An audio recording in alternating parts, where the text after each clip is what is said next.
গাঁৱটো হ'ল নিউ গৰচিংপাৰা আৰু যি এই ৰাস্তাটো বনাইছিল ইয়াৰ নামটো হৈছিল মংগল টুডু আৰু লগতে আছিল আমাৰ মেম্বাৰ বাহা টুডু আৰু লগতে ইয়াৰ ৱাইফো আছিলে হাজবেণ্ডো আছিলে আৰু বাকী কেইজন এইটো নাম নাজানো আৰু এতিয়ালৈকে এই কামটো ইমানখিনি যে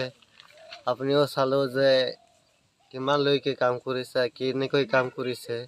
কামটো হোৱা নাই বাকী প্ৰায় মানে আধৰাই আছে হা কামটো মানে যিটো বাহা হাউচটো মংগল হাউচ আছিলে তাৰ আধৰাই আছে যিটো কামটো অলপখিনি হৈছে আৰু বাকী কালভাৰ্ট এইটো হোৱা নাই আৰু বিলটো এতিয়াতো লাষ্ট পৰ্যায়ত আছে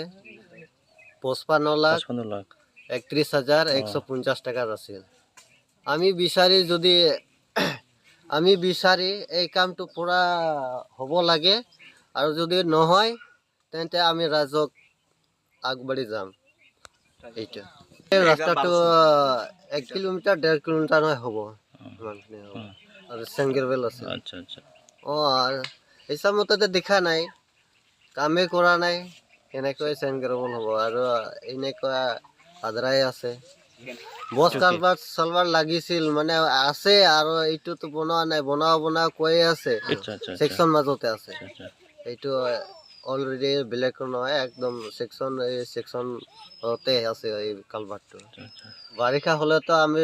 এই ৰাস্তাটো আহিলে মানে কেনেকৈ গম পাব আৰু ৰাস্তাটো মানে একদম বিয়া ইয়াৰ পৰা যিটো চাই আছে ৰাস্তাটো একদম পানী সময়তো যাব নোৱাৰিব চাইকেলটো এনে ঠেলিব যাব লাগে মানুহ বাগৰিয়া যায় আৰু বাইকখিনি আহিলেতো একো নাযায় একদম বেমাৰত আৰু ৰোগী ইয়াতে আৰু কাণত দি লৈ আনিব লাগে একদম আছে বহুত পৰিয়াল আছে এই গাঁৱতে বৰ্তমান 80 হাউচ আছে আৰু বাকী আৰু বহুত আছে এইফালে ৰাস্তাত এই বৰ্তমান